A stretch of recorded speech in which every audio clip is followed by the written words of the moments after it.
Hello guys, today I've got the HUAWEI FreeBuds Pro 5 and I'm going to show you how to fix earbuds automatically starts playing or browsing the music.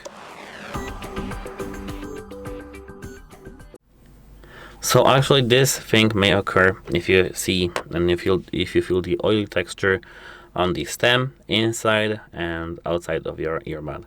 Try to clean them. If you don't know how to do that, you need to check our channel to have it fixed, because we have video for cleaning the earbuds.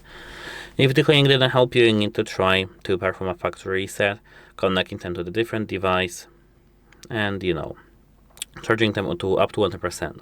If you want to know how to perform a factory reset, I'm going to show you. Hold this button over here for 15 seconds till you see this light going red.